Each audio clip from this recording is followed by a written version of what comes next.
Hello दोस्तों, good morning. स्वागत है एक बार फिर से आप सभी का एमजेटी एजुकेशन में। दोस्तों, आज है 18 फरवरी। 18 फरवरी की करंट अफेयर को आज हम लोग देखेंगे, लेकिन सबसे पहले आप सभी को महाशिवरात्रि की बहुत बहुत शुभकामनाएं। भगवान महादेव की कृपा आप सब पर बनी रहे। चलिए शुरू करते हैं। सबसे पहले 1 मिनट में हम लोग रिवीजन करेंगे और उसके बाद आज की करंट अफेयर देखेंगे। तो कल हम लोगों ने पढ़ा कि फीफा ने 2026 में फीफा वर्ल्ड कप के आयोजन की घोषणा की है कि वो आयोजित किया जाएगा अमेरिका, कनाडा और मैक्सिको में। वहीं डब्ल्यूपीआई जारी किया गया है जनवरी में, वो बताया गया है 4.73% हो गया है। डब्ल्यूपीआई बोले तो होलसेल प्राइस इंडेक्स। और अभी एचएएल हिंदुस्तान एरोनॉटिक्स कंपनी ने एरो इंडिया शो में स्केल मॉडल के Hindustan lead in fighter trainer HLFT-42 का उद्घाटन किया है। वहीं स्वार्म ड्रोन को संचालित करने वाला दुनिया का पहला प्रमुख सशस्त्र बल बन गया है इंडियन आर्मी। और अभी केंद्रीय रक्षा मंत्री राजनाथ सिंह जी ने आईडेक्स इन्वेस्टर हब का उद्घाटन किया। इसके तहत 200 करोड़ रुपए का टारगेट रखा गया है इन्वेस्टमेंट कराने का। इसके अलावा वर्ल्ड बैंक के जो चीफ थे डेविड मलपास, इन्होंने इस्तीफे की घोषणा कर दी है। और वहीं अंतर्राष्ट्रीय ऊर्जा एजेंसी ने एशिया में 2025 तक बताया है कि विश्व की आधी बिजली की खपत अकेले हो जाएगी एशिया में ही। ठीक है। और अभी Paytm payment bank UPI light feature launch कर दिया है। ये करने वाला पहला बैंक बन गया है। राष्ट्रपति द्रौपदी मुर्मू जी ने कटक ओडिशा में दूसरी भारतीय चावल कांग्रेस का उद्घाटन किया है। भारतीय रिजर्व बैंक ने अभी हार्बिंगर 2023 के दूसरे संस्करण की घोषणा कर दी है और ये इंक्लूसिव डिजिटल सर्विसेज थीम के साथ लॉन्च किया गया है। क्लियर? ये तो हम लोगों ने कल पढ़ा था, उसका रिवीजन था। अब आज की करंट अफेयर देखेंगे। पहला क्वेश्चन, IQ एयर द्वारा जारी एयर ट्रैकिंग इंडेक्स के अनुसार दुनिया का दूसरा सबसे प्रदूषित शहर कौन है? तो दोस्तों वो बन गया है मुंबई। मुंबई ने दिल्ली को पीछे कर दिया है।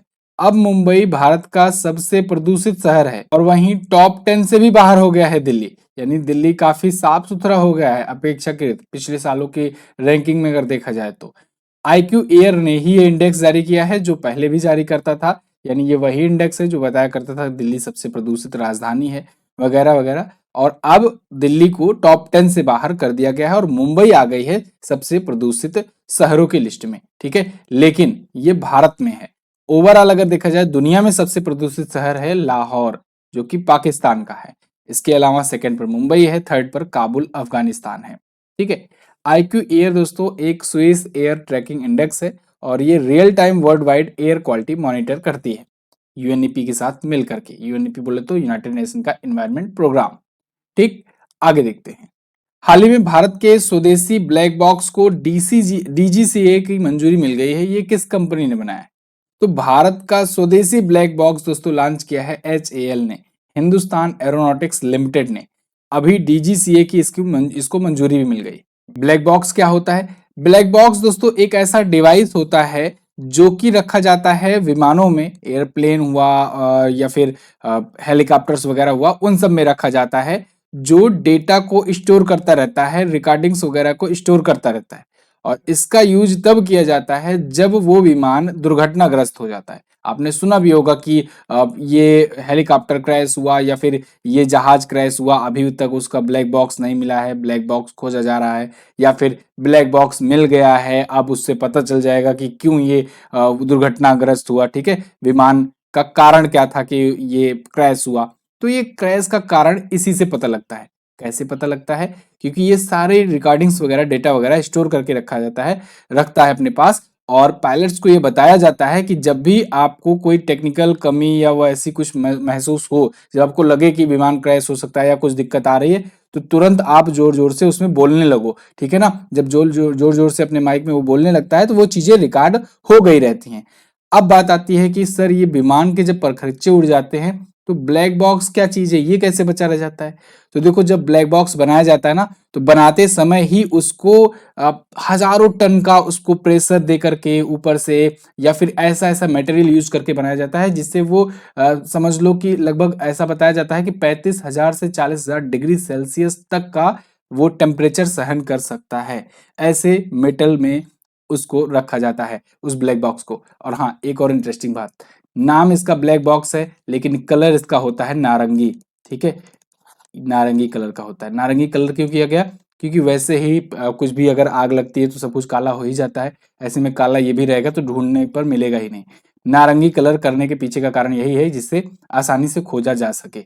ठीक है, नाम इसको ब्लैक बॉक्स ही कहा जाता है। तो विमान दुर्घटनाओं का पता लगाने के लिए, कारणों का पता लगाने के लिए बनाया जाता है और अभी स्वदेशी रूप से बनाया है हिंदुस्तान एरोनॉटिक्स लिमिटेड ने। हिंदुस्तान एरोनॉटिक्स लिमिटेड की बात हम लोग कल परसों से ही कर रहे हैं क्योंकि एरो इंडिया शो हो रहा है और उसमें इसकी बड़ी भूमिका रही है। इसने बहुत सारे प्रोडक्ट अपने वहां पर शो किए हैं।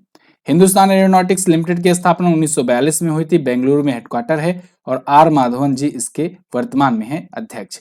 क्लियर है, आगे देखते हैं। हाल ही में किसे यूनेस्को शांति पुरस्कार से सम्मानित किया गया?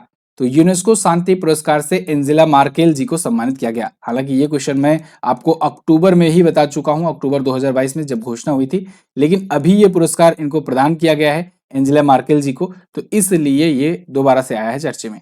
यूनेस्को पीस प्राइज ये इनको मिला है आइवरी कोस्ट में, एंजेला मार्केल को। एंजेला मार्केल ये जर्मनी की पूर्व चांसलर रह चुकी हैं, अब तो एडॉल्फ स्कोल्स हैं वहां के, लेकिन एंजेला मार्केल पहले हुआ करती थी। तो 2015 में सीरिया, इराक, अफगानिस्तान, इरिट्रिया, यहां से 1.2 मिलियन से ज्यादा शरणार्थियों का इन्होंने जर्मनी में स्वागत किया और इस वजह से इनको ये पुरस्कार दिया गया है। ठीक है, विश्व में शांति स्थापित करने के लिए ये दिया जाता है 1989 से, तो अभी इनको दिया गया है। अच्छा, एक और बात, अभी कुछ दिन पहले ही मैंने आपको ये भी बताया था कि इनको एक संयुक्त राष्ट्र का शरणार्थी पुरस्कार भी दिया गया था, वो भी याद रखिएगा, जिसे नॉनसेन पुरस्कार कहा जाता है। नॉनसेन पुरस्कार कहा जाता है, ठीक है ना। नॉनसेन पुरस्कार भी इनको इसी वजह से मिला था। आगे देखते हैं, हाल ही में किस लेखक को अकबर ककटिल पुरस्कार से सम्मानित किया गया? तो अभी हाल ही में सुभाष चंद्रन जी को, जो कि एक बहुत ही फेमस राइटर हैं, लेखक हैं, तो इनको इनके एक उपन्यास के लिए अकबर ककटिल पुरस्कार से सम्मानित किया गया है। ये पुरस्कार बेसिकली केरल में दिया जाता है, तो केरल का ये अकबर ककटिल पुरस्कार है और पाएंगे सुभाष चंद्रा। इन्होंने एक समुद्रशिला नाम से उपन्यास लिखा है। किस नाम से? समुद्रशिला नाम से। तो इस उपन्यास के लिए इनको ये अवार्ड मिला है। वैसे अगर इनके करियर की बात करें तो इनको बहुत सारे अवार्ड मिल चुके हैं, जिनमें केंद्र के द्वारा जो साहित्य अकादमी पुरस्कार दिया जाता है वो भी, ठीक है। केरल का साहित्य अकादमी पुरस्कार 2 बार ये पा चुके हैं। इसके अलावा वायलार पुरस्कार, पद्मराजन पुरस्कार और भी बहुत सारे पुरस्कार केरल के ये पा चुके हैं। इसी में ऐड कर दीजिए केरल का ही अकबर ककटिल पुरस्कार। क्लियर, आगे देखते हैं। हाल ही में गृह मंत्री अमित शाह ने किस राज्य की पुलिस को राष्ट्रपति का रंग भेंट किया, यानी प्रेसिडेंट्स कलर भेंट किया? तो केंद्रीय गृह मंत्री अमित शाह जी ने हरियाणा की पुलिस को अभी प्रेसिडेंट कलर से सम्मानित किया है। अब प्रेसिडेंट कलर से सम्मानित होने वाले 10 राज्यों की पुलिस में एक पुलिस ये भी शामिल हो गई है, हरियाणा की पुलिस। ये दोस्तों प्रेसिडेंट कलर जो पुरस्कार होता है ना, ये राष्ट्रपति की तरफ से दिया जाता है, लेकिन देते कौन है? गृह मंत्री। ठीक है, मतलब वो रिप्रेजेंट कर रहे होते हैं एक प्रकार से। तो द्रौपदी मुर्मू जी की तरफ से दिया जाने वाला पुरस्कार अभी केंद्रीय गृह मंत्री अमित शाह जी ने दिया हुआ है। 10 राज्य जिसको ये मिला है, वो राज्य कौन कौन से हैं? उनमें मध्य प्रदेश, उत्तर प्रदेश, दिल्ली, जम्मू कश्मीर, तमिलनाडु, त्रिपुरा, गुजरात, हिमाचल प्रदेश और असम भी शामिल है। एक चीज और, ये 1-2 वर्ष के परफॉर्मेंस को देखते हुए नहीं दिया जाता। ये देखा जाता है कि कोई राज्य की पुलिस अपने वीरता और समर्पण के साथ पिछले 25 वर्षों की निरंतर सेवा किस प्रकार से की हुई है, उसकी समीक्षा की जाती है। उसके बाद उस राज्य की पुलिस को दिया जाता है। यही कारण है कि सिर्फ और सिर्फ अभी 10 राज्यों को ही ये मिला हुआ है। क्लियर है, आगे देखते हैं, हरियाणा की बात करते हैं। हरियाणा आप देखोगे इंडिया के मैप में यहाँ पर है। हरियाणा की राजधानी होती है चंडीगढ़। मनोहर लाल खट्टर जी बीजेपी पार्टी से यहाँ के सीएम हैं। गवर्नर बंडारू दत्तात्रेय हैं। यहाँ पर अगर बात करें हम लोग झीलों की, तो सूरज कुंड झील भी बहुत पूछा जाता है। सूरज कुंड मेला लगता है और ये अक्सर एग्जाम में आपको देखने को मिल जाएगा। यहाँ पर सुल्तानपुर नेशनल पार्क है, ये बहुत पूछा जाता है। कलेसर नेशनल पार्क भी पूछा जाता है। ठीक है, यहाँ पर देखो चीजें मैं सब लिखा रहता हूँ, लेकिन जो जो इंपॉर्टेंट ज्यादा होती है उसको मैं रिकॉल कर देता हूँ। ठीक है, तो आप उसको जरूर लिखा करो, पढ़ा करो, रिवाइज कर लिया करो लिख लिख करके। ठीक है, इसके अलावा राजकीय पशु अगर बात करें तो ब्लैक बक है, राजकीय पक्षी है काला तीतर, राजकीय पुष्प है कमल। थोड़ा सा इंपॉर्टेंट स्टैटिक जीके भी देख लेते हैं रोजाना की तरह 10-10 क्वेश्चन जैसे कि हम लोग तैयार करते ही आए हैं। दिलीप तिर्की स्टेडियम किस खेल से संबंधित है? तो ये हॉकी से संबंधित है। जोग फॉल्स कहां पर है? तो जोग या गारसोप्पा या जिसे अब महात्मा गांधी कहा जाता है, ये कर्नाटक में है। याद रखिएगा, शरावती नदी पर है ये। ठीक है, भारत रत्न पाने वाली पहली महिला का नाम इंदिरा गांधी जी थी। यही पहली महिला वित्त मंत्री और यही पहली महिला प्रधानमंत्री हैं। अंतर्राष्ट्रीय श्रम संगठन का मुख्यालय जिनेवा स्विट्जरलैंड में है। गोल्डन थ्रेशोल्ड नाम की पुस्तक सरोजनी नायडू जी ने लिखा है और सरोजनी नायडू जी की जयंती पर राष्ट्रीय महिला दिवस मनाया जाता है। ये भारत की पहली महिला राज्यपाल बनी थी, किसी राज्य की बनने वाली, उत्तर प्रदेश की बनी थी। ठीक है।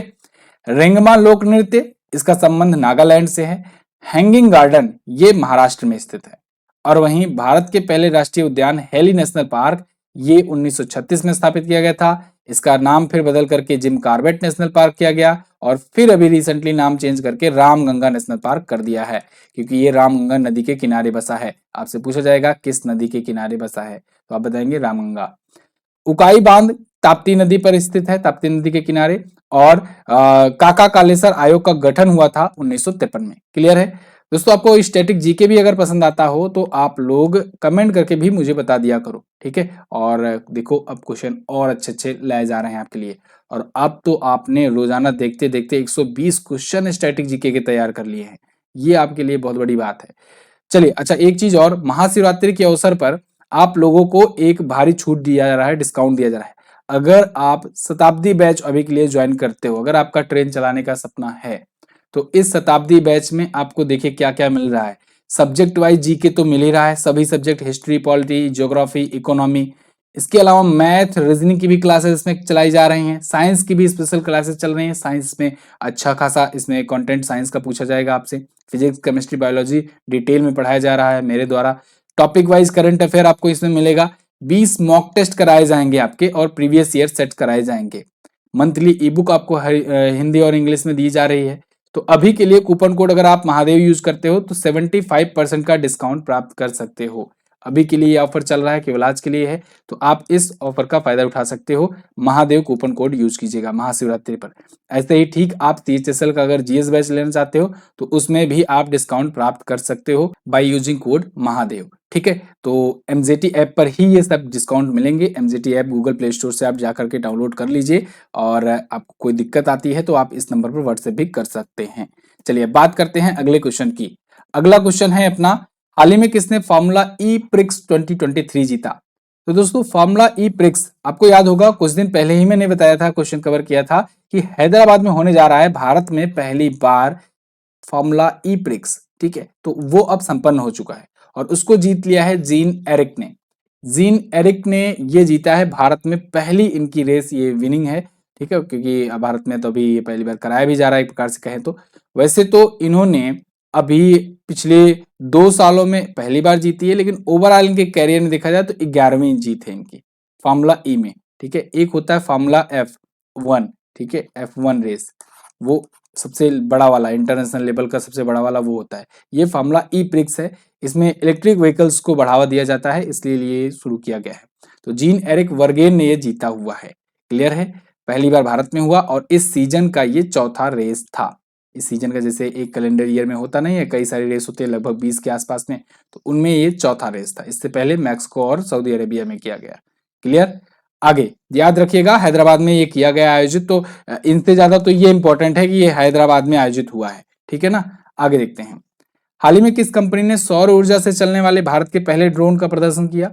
तो दोस्तों अभी हाल ही में गरुणा एरोस्पेस ने सोलर एनर्जी से चलने वाला ड्रोन लॉन्च किया है और ये वहीं पर लॉन्च किया है जहां पर एरो इंडिया शो चल रहा है। कमेंट बॉक्स में मुझे बताओ कहां पर चल रहा है, 2 दिन से इसके बारे में हम लोग खूब चर्चा कर रहे हैं। सोलर पावर ड्रोन ये सूरज नाम से लॉन्च किया गया है, सूरज इसका नाम है, सोलर पावर ड्रोन है ये। ठीक है, और गरुणा एरोस्पेस ने लॉन्च किया हुआ है। इसकी खास बात यह है कि ये बहुत ज्यादा हाइट पर, ऊंचाई पर उड़ता है और ये खुफिया जानकारियां इकट्ठा करना हो, सर्विलांस करना हो तो उसके लिए ज्यादा यूज किया जाएगा। अभी आपने देखा ना पिछले दिनों खबरों में था कि चाइना का एक गुब्बारा जो है, बैलून जो है, ये उड़ रहा है अमेरिका में, अमेरिका ने उसे शूट डाउन किया था और फिर खबरें आई कि चाइना बहुत सारे देशों के ऊपर जासूसी करने के लिए गुब्बारे ऐसे उड़ाया करता है। तो इधर भी इंडिया ने कहा चलो ठीक है रुको, आप गुब्बारे उड़ाओगे हम सूरज ही उड़ा देंगे और फिर निगरानी हम लोग भी कर सकते हैं, इंटेलिजेंस चीजें हम लोग भी सर्विलांस वगैरह कर सकते हैं। फिलहाल गरुणा एरोस्पेस से रिलेटेड जानकारी अगर बताएं तो अभी रिसेंटली इन्होंने ड्रोनी नाम से एक ड्रोन लॉन्च किया था और ड्रोनी के लिए ब्रांड एम्बेसडर इसने धोनी को बनाया था। ठीक है, तो ये भी आप याद रखेंगे। अगला, विश्व हिंदी सम्मेलन 2023 कहां आयोजित किया गया? तो ये फिजी में फाइनली आयोजित कर लिया गया है, कंप्लीट हो चुका है। वर्ल्ड हिंदी कॉन्फ्रेंस और पिछली साल से ही इसकी चर्चा चल रही थी। 12वां इस बार का संस्करण था वर्ल्ड हिंदी कॉन्फ्रेंस का। फिजी में ये आयोजित हुआ, नांडी में, फिजी में, ठीक है। और इसका उद्घाटन किया भारतीय विदेश मंत्री एस जयशंकर जी ने और फिजी के प्रधानमंत्री सातोनी रोबुका काने ने। इस बार की थीम रखी गई थी Hindi from traditional knowledge to artificial intelligence. Fiji कहाँ पर है, चलिए देखते हैं वर्ल्ड मैप में। तो वर्ल्ड मैप में अगर आप देखोगे तो ये रहा अपना प्यारा भारत। यहां से आप इधर आओगे प्रशांत महासागर में, प्रशांत महासागर में ऑस्ट्रेलिया वगैरह को, पापुआ न्यू गिनी को पार करते हुए अगर आप आओगे तो यहाँ छोटा सा एक देश मिलेगा फिजी। ये रहा फिजी। फिजी की कैपिटल यहाँ पर देखो सुवा है और यहाँ पर है नांडी। यही नांडी पर ये आयोजित किया गया है विश्व हिंदी सम्मेलन, ठीक है। फिजी की करेंसी फिजियन डॉलर होती है। आगे बढ़ते हैं, अगला क्वेश्चन, हाल ही में साइप्रस में नए राष्ट्रपति का चुनाव कौन जीता? तो साइप्रस में नए राष्ट्रपति दोस्तों चुन लिए गए हैं निकोस क्रिस्टोडोलाइड्स। निकोस क्रिस्टोडोलाइड्स ने अभी वहां पर चुनाव जीत लिया है और ये होंगे नए राष्ट्रपति। इन्होंने 51.9% का वोट हासिल किया है और इन्होंने अपने प्रतिद्वंदी को हरा दिया है जिन्होंने 48.1% वोट हासिल किए थे, एंड्रियास मावरानियस। फिलहाल अगर निकोस के बारे में बात करें तो 2018 से 22 तक ये विदेश मंत्री रह चुके थे वहां पर, और उससे भी पहले 2014 से 18 तक ये विदेश मंत्रालय में सरकार के प्रवक्ता थे। साइप्रस, चलिए ये भी देख लेते हैं वर्ल्ड मैप में कहां पर है। तो वर्ल्ड मैप में सबसे पहले देखिए ये रहा अपना प्यारा भारत। यहां से इस बार ना आएंगे यूरोपियन कॉन्टिनेंट में, क्योंकि साइप्रस जो है एक यूरोपीय देश है। तो इधर आ जाइए, यूरोपियन कॉन्टिनेंट में आने से पहले आपको यहीं पर दिख जाएगा तुर्की के पास में ही साइप्रस, ठीक है। तुर्की के नीचे, तुर्की में ही अभी तुर्की और सीरिया में भूकंप आया था, आपने देखा, ठीक है। तो साइप्रस यहीं पर पड़ जाएगा, ठीक है। ये अलग थलग सा पड़ा हुआ है लेबनान के पास में। तो निकोसिया इसकी कैपिटल होती है साइप्रस की, और साइप्रस की करेंसी जो होती है ये भी यूरो है, क्योंकि यूरोपियन नेशन का ये भी एक सदस्य है। तो यूरो इसकी करेंसी होती है। क्लियर है। अगला क्वेश्चन, हाल ही में पर्यटन मंत्रालय ने प्रसाद योजना के तहत 4 और मंदिरों को शामिल किया। इस योजना में एस का क्या अभिप्राय है? तो देखो, प्रसाद योजना बहुत ही चर्चित योजना रही है पिछले कुछ सालों में। ये लगातार इसमें तीर्थस्थल ऐड किए जा रहे हैं और इसी के तर्ज पर अभी 4 और नए मंदिर शामिल किए गए हैं कर्नाटक से। तो यहां पर पूछा गया है कि प्रसाद योजना में एस का क्या अभिप्राय है? तो एस का अभिप्राय होता है स्पिरिचुअल। क्या होता है? स्पिरिचुअल, ठीक है। इसका पूरा फुल फॉर्म आप यहां पर देख लीजिए प्रसाद स्कीम का, pilgrimage rejuvenation and spiritual heritage augmentation drive, ठीक है। ये होता है प्रसाद का पूरा नाम। पर्यटन मंत्रालय के द्वारा ये योजना चलाई गई है। ये योजना 2014-15 से ही शुरू किया गया था, लेकिन 2017 में इसका नाम थोड़ा सा चेंज किया गया। पहले देखो प्रसाद नाम था, इसमें एच नहीं था, लेकिन आगे चल करके 2017 में इसमें एच भी शामिल कर दिया गया। एच बोले तो हेरिटेज, ठीक है। ये जो हेरिटेज जुड़ा है ना, ये 2017 में जोड़ा गया इसमें। इसके पहले ये बाकी की चीजें सब थी, तीर्थ यात्रा, कायाकल्प और आध्यात्मिक संवर्धन राष्ट्रीय मिशन। अब तक तो आपको समझ में आ गया होगा कि क्यों ये प्रसाद योजना चलाई जाती है।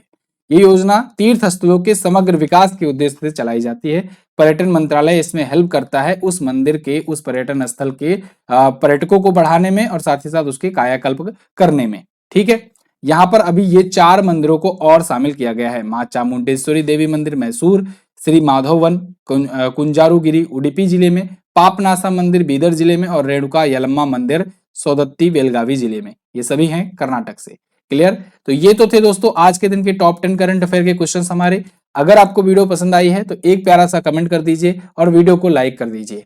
चलिए हम लोग बात करते हैं कल के क्वेश्चंस की। कल मैंने आपसे पूछा था कि ग्रीष्मकालीन ओलंपिक 2028 का आयोजन कहां पर होगा। तो ग्रीष्मकालीन ओलंपिक जो होगा ये होगा लॉस एंजल्स में 2028 में। 2032 वाला होगा ब्रिस्बेन ऑस्ट्रेलिया में। राष्ट्रीय कैंसर जागरूकता दिवस 7 नवंबर को मनाया जाता है। आज आपको क्या बताना है?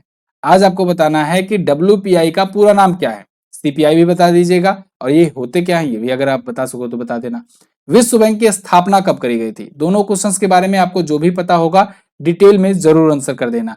और अगर वीडियो पसंद आई है तो लाइक करना मत भूलना। इसकी PDF क्विज वगैरह सब फ्री में दी जाती है। और हाँ, एक बार फिर से रिमाइंड कर दूं कि कूपन कोड महादेव यूज करना मत भूलना, जिससे आपको 75% का डिस्काउंट मिल जाए और बहुत ही कम दाम में आपको ये कोर्सेज मिल जाए। चाहे आप RRB LP की तैयारी कर रहे हो, चाहे CHSL, CGL, बहुत सारे वीडियो कोर्सेज हैं, GS के भी और पूरे कंप्लीट भी, आप उनको जाकर के NGT ऐप पर चेकआउट कर सकते हैं। व्हाट्सएप सपोर्ट भी अवेलेबल है, तो आप इन नंबर पर संपर्क कर सकते हैं। बहुत बहुत धन्यवाद यहाँ तक वीडियो देखने के लिए। मिलेंगे अगली वीडियो में, तब तक के लिए नमस्कार, जय हिंद, वंदे मातरम।